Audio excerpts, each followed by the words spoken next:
বর্তমান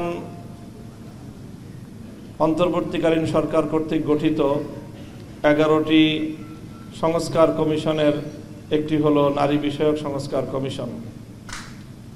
এই কমিশন গত 19 এপ্রিল তাদের প্রস্তাবনা জমা দেওয়ার পরেই আসলে আমরা এই প্রস্তাবনা দেখার পর স্তম্ভিত। বাংলাদেশের আগস্ট বিপ্লবের পর, জুলাই আগস্ট বিপ্লবের পরেও এই ধরনের একটি প্রস্তাবনা রাষ্ট্রীয় পর্যায়ে উপস্থাপিত হতে পারে এটা আমাদের কল্পনাতেও ছিল না। এই জন্যই এই নারী কমিশনের ব্যাপারে আমাদের মন্তব্য অনেক কঠোর। তাদের ব্যাপারে এরকম মন্তব্যের কারণ এটাই যে তারা না বাংলাদেশের পুরুষ সমাজের প্রতিনিধিত্ব করে, না নারী সমাজের প্রতিনিধিত্ব করে। বাংলাদেশের অধিকাংশ অথবা মোর দেন 90% নারীদের চিন্তা চেতনার সাথে সম্পূর্ণ সাংঘর্ষিক কিছু প্রস্তাবনা নারী সমাজের প্রতিনিধিত্বের নামে তারা উপস্থাপন করেছে। তাদের এই কমিশনের প্রস্তাবনার যে ভিত্তিগুলো, সেটাই আসলে মূল সবচেয়ে বড় ভয়ঙ্কর বিষয়। আজকে উপস্থাপিত যে প্রবন্ধ, সেখান থেকে দুটি কথা আমি কোট করছি। তাদের বক্তব্যের মূল সার কথা হলো ধর্ম নারীর প্রতি বৈষম্যের মূল কারণ। এটাকে তারা প্রথমে চিহ্নিত করেছে। ধর্মকে তথা ইসলামকে তারা নারীর প্রতি বৈষম্যের মূল কারণ কেন বলেছে, আরেকজন প্রয়াত লেখিকার উদ্ধৃতিতে তারা একটা বক্তব্য কোট করেছে। সেই বক্তব্যের এক জায়গায় আছে, আমাদেরকে অর্থাৎ নারীদেরকে অন্ধকারে রাখিবার জন্য পুরুষগণ এই ধর্মগ্রন্থগুলিকে ঈশ্বরের আদেশপত্র বলিয়া প্রচার করিয়াছে। এই ধর্মগ্রন্থগুলি পুরুষ রচিত বিধি ব্যবস্থা ভিন্ন আর কিছুই নয়। অর্থাৎ তারা বিশ্বাস করে যে এই ধর্মগ্রন্থগুলো আল্লাহর কিতাব না, কোরআন আল্লাহর কিতাব না, এটা পুরুষরা রচনা করে নারীদেরকে দমন করার জন্য এই কিতাব রচনা করেছে। এই হলো তাদের এই পূর্ণ প্রস্তাবনার মূল বুনিয়াদ।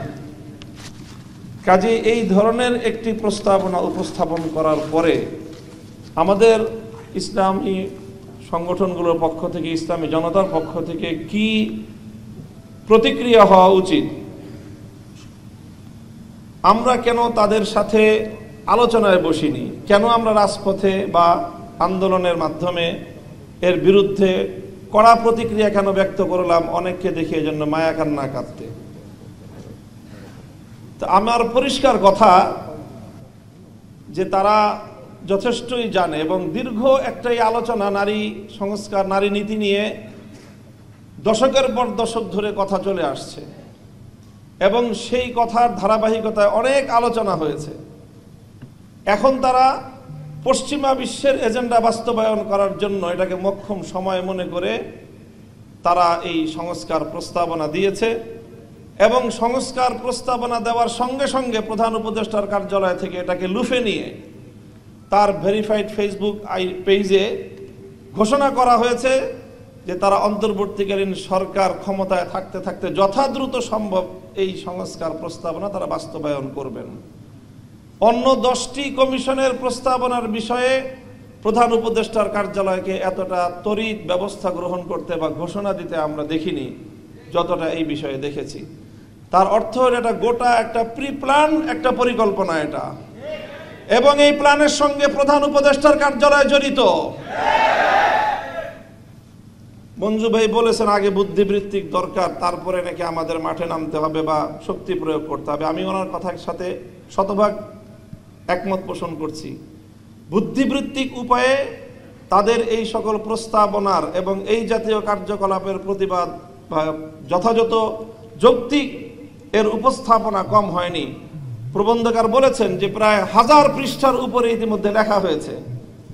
কিন্তু কথা একটা জিনিস মনে রাখবেন যে চোরে না শুনে ধর্মের কথা।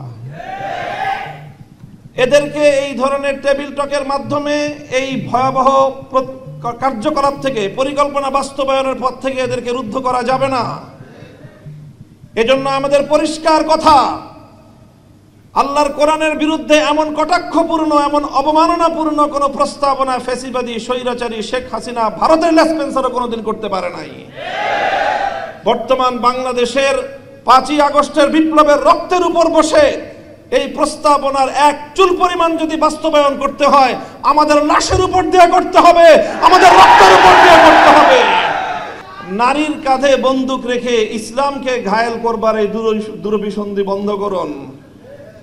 নারীর কাঁধে বন্দুক রেখে ইসলামকে আক্রমণ করার এই দুরভিসন্ধি বন্ধ করুন।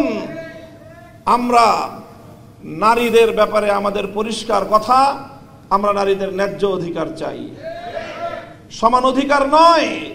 সমান অধিকার দিলে নারীরা টিকতে পারবে না। সমান অধিকার দিলে নারীরা পুরুষের সঙ্গে প্রতিযোগিতা করে সমাজে তাদের প্রকৃত অধিকার বাস্তবায়ন করতে পারবে না। এই জন্যই তো সংরক্ষিত আসন দিয়ে তাদেরকে আনতে হয়। প্রত্যেকটা জায়গা তাদের জন্য সংরক্ষিত আসন দিয়ে নির্বাচনের মাধ্যমে বিভিন্ন উপায়ে তাদের প্রতিনিধিত্ব নিশ্চিত করতে হয়। কারণ সমান অধিকার দিয়ে নারীরা পুরুষের সঙ্গে প্রতিযোগিতায় অধিকাংশ জায়গায় পারবে না। এই জন্য তাদেরকে ন্যায্য অধিকার নিশ্চিত করতে হবে। ইসলাম সব জায়গায় ন্যায্য অধিকারের কথা বলেছে এবং অধিকাংশ জায়গায় নারীকে অগ্রাধিকার প্রদান করেছে। আমরা বলি ইসলাম প্রদত্ত নারীদের জন্য অগ্রাধিকার, এবং সেটাই সকল ক্ষেত্রে বাস্তবায়িত হবে ন্যায্য অধিকারের বাস্তবায়নের মাধ্যমে। কাজেই পরিষ্কার আমাদের কথা, নারীর ন্যায্য অধিকার নিশ্চিত করেন। নারীদেরকে পতিতাবৃত্তির দিকে ঠেলে দিয়ে মাতৃ সমাজের কলঙ্ক ঘটাবেন। এদেশে সভ্য সমাজ বেঁচে থাকতে আপনাদের ওই সমাজকে ধ্বংস করার, বাংলাদেশকে ধ্বংস করবার অপতৎপরতা ইনশাআল্লাহ বাস্তবায়িত হবে না।